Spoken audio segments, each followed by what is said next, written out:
Celui qui va nous régaler dans un instant, là maintenant il est là, il est enfin arrivé, c'est Nico DRS qui va retourner l'actualité DRS. Bien le bonsoir. Bonsoir. Hola. Comment il va? Bien mieux que la semaine dernière où j'étais un peu malade. Ici, ouais, mais c'est ta faute. Maintenant c'est nous qui sommes malades. Tu nous as contaminé de ouf, mais c'est vrai que t'as retrouvé ta petite voix sensuelle, ma voix très suave, tu vois, comme ça. Un peu de crooner, oui, bonsoir. Alors, aujourd'hui l'actualité des réseaux sociaux. Ouais, calme-toi. On va parler football, il paraît, non, c'est ça? Ouais, aujourd'hui les amis, on va parler football et attention, je sais bien que c'est le début de la Coupe du Monde au Qatar, ça fait polémique et on en parle un peu trop à mon goût parce qu'il y a beaucoup d'extra-sportifs, etc. Donc je vais pas parler de cette Coupe du Monde aujourd'hui, même si on souhaite évidemment bonne chance aux Diables Rouges, mais on va plutôt revenir à la base du football, c'est-à-dire deux équipes de 11 joueurs qui tapent la balle pour s'amuser.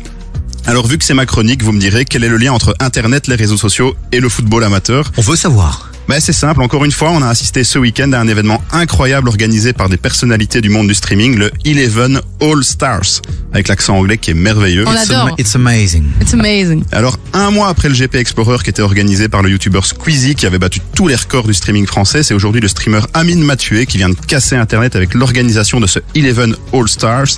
Un vrai match de football opposant la France et l'Espagne en direct sur Twitch, et le principe est simple, les équipes étaient composées non pas de sportifs de haut niveau, mais de stars du streaming français et espagnol. Ah ouais? Et le tout dans un vrai stade de 20 000 places totalement remplies. Et d'ailleurs, petite dédicace aux Qataris qui galèrent à remplir des stades avec des vraies stars du foot pour le moment avec la Coupe du Monde.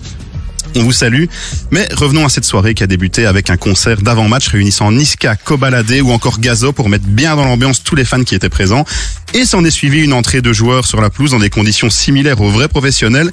Enfin, pas vraiment pour les Espagnols, puisque il y a eu un petit trolling lors de leur arrivée sur le terrain avec cette musique. Alors, je sais pas si tu as la musique. Oui, Davy. je l'ai, mais comme on a fait un super concours, attends, il faut que voilà, je l'ai, il est ici. Alors, écoutez-moi ça vaut le détour. Ah non, mais ils ont abusé. C'est du trolling par excellence. C'est un manque de respect total ce qu'ils ont fait, mais c'est comique, c'est très comique, écoutez.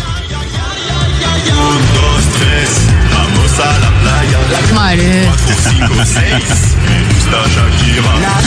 Ah non, ils ont trollé de dingue. Mais Gusta Shakira, mais quel manque de respect. Alors vous l'aurez compris, ici c'est Internet, donc tous les coups sont permis pour déstabiliser l'adversaire et ça a plutôt bien fonctionné puisque les streamers espagnols se sont inclinés 2-0 à l'issue d'un match assez serré. Une victoire qui a un parfum de record puisque le pic d'audience de ce match est monté jusqu'à 1,2 million de personnes simultanées sur la chaîne d'Amine Mathieu. C'est énorme, plus d'1 million de viewers. Je pense qu'il y a plein de chaînes de télé qui aimeraient avoir ces scores-là. On continue à en parler. Dites-nous sur le WhatsApp de l'émission 0472 22 7000. Est-ce que vous étiez devant ce match de foot? Est-ce que vous avez kiffé l'expérience?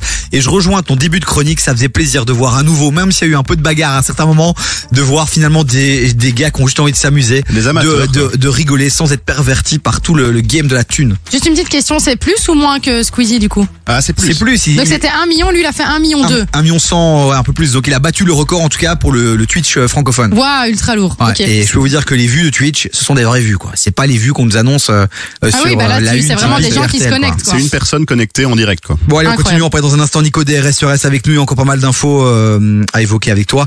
Il y a Pearl qui arrive dans un instant, Beyoncé aussi avec Que Fit. Bougez pas, ça arrive juste après ça sur KF. Jusqu'à 19h, écoute des vies sur KF. Et vous êtes de plus en plus nombreux à nous rejoindre 0472 22 7000. On vous attend, enregistrez notre numéro et puis envoyez-nous un petit message. On est ensemble jusqu'à 19h. On n'est pas seul dans le studio. C'est Nico DRS, vous le savez, tous les lundis qui retourne l'actualité des réseaux sociaux. Et là, on parle d'un match Belgique-France, France-Espagne. Oui, c'est ça. Qui a été fait diffuser sur Twitch, la plateforme Twitch. Et des youtubeurs qui étaient sur le terrain. Une équipe espagnole de 11 youtubeurs, une équipe française de 11 youtubeurs. Et ils ont battu un record incroyable. Un record incroyable. Donc déjà, je rappelle le score du match 2-0 pour la France. Donc encore une victoire de l'équipe de France après nous avoir volé la Coupe du Monde. Ça y est, ils remettent ça avec Ça n'arrête pas. avec le grand derby de Twitch. Mais c'est une victoire qui a un parfum de record parce que le pic d'audience du match, on en parlait juste avant, 1,2 million de personnes touchées simultanément sur la chaîne d'Amine Mathieu, donc le streamer. Donc c'est un record qui dépasse le fameux GT Explorer organisé le mois dernier et qui montre une fois de plus la puissance d'une plateforme comme Twitch comparée à certains grands événements sportifs qui sont diffusés en télévision. Parce que bon, quand on voit les audiences parfois des grandes chaînes de télévision sur certains événements, ça peut rivaliser en fait avec ces chaînes-là. Et évidemment, mais si vous avez loupé ça, pas de stress. Un match retour est d'ores et déjà prévu en Espagne cette fois-ci pour la fameuse revanche après cette victoire française. Et les membres de l'équipe de France voient même très grand puisqu'ils ont réclamé ni plus ni moins que le stade Santiago Bernabéu, donc le stade du Real Madrid, Mais non. à leurs homologues espagnols pour cette nouvelle rencontre. Est-ce qu'ils y arriveront? Moi, je parie que oui, mais en tout cas, on suivra ça de très près, c'est sûr et certain.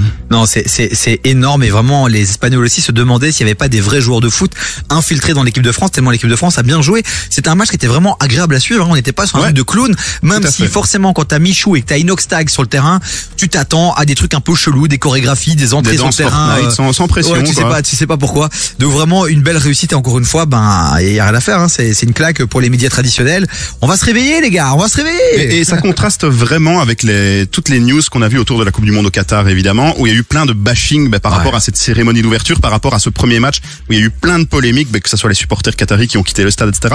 Et ça a été vraiment moqué sur Twitter. Et en contraste de ça, vous avez tous les commentaires extrêmement positifs sur ce match de streamer, où il y a eu aucun événement négatif qui s'est passé pendant le match. Il y a eu une tentative d'infiltration de militants à un moment qui ont été directement maîtrisés. La sécurité était même mieux poussée que dans des vrais matchs de football. Donc c'est à se demander, quoi. Une organisation incroyable, vraiment, et beaucoup de clubs devraient se remettre en question quand tu vois que certains clubs qui ont des joueurs professionnels galèrent à amener 5000 personnes dans un stade. Bah là, des petits youtubeurs tranquilles chez eux que beaucoup critiquent, te ramènent 20 000 personnes dans un stade au calme et 1 million de vues, un peu plus même sur Twitch, c'est énorme. Mais ils ont une vraie communauté aussi. Hein. Ouais. On devrait faire le derby des radios, tu penses pas? Donc on fait un match de football qui oppose les différentes radios et évidemment KIF va tout gagner. Il y aura 12 personnes dans les gradins, mais pourquoi pas? Allons-y. Mais non. Ça dépend contre Mais qui, ça non, dépend On contre mettra qui. Chloé en attaque et ça ira. Et c'est bon, ça ça ira bah va très oui, bien. bien ça, être réglé. Non mais c'est vrai, je rigole, hein, parce que quand on voit encore tous les auditeurs qui rejoignent le WhatsApp de l'émission, notamment pour le concours de la semaine, on sait quand on vous offre des cadeaux, vous êtes là les amis, et essayez d'être là aussi pour participer au sujet, donner votre avis. C'est le but aussi de cette émission. 0472 22 7000. Merci mon Nico d'être passé pour nous parler de ce match. De ce 11 All Stars. Voilà, on Avec attend l'accent. le prochain épisode, on te retrouve lundi prochain évidemment. Lundi prochain, toujours là, toujours présent, on est là. hein. Même quand il est malade, il est Oui. toujours présent depuis le début. Même quand je suis malade, attends. Et c'est énorme, et on vous invite à suivre aussi Nico sur les réseaux. Nico, Nicolas DND. je vais y arriver un jour. DND. Allez le suivre, hein, parce qu'il partage énormément de contenu et du très très bon contenu. Donc allez le suivre et envoie-lui un petit message. Ça me genre, flatte extrêmement je beaucoup. t'ai entendu sur KF, c'est génial ce que tu fais. Comme ça, je peux continuer à le faire venir ici sans le payer. Et ça, c'est beau. Et ça, c'est beau. Abuse. Merci mon Nico.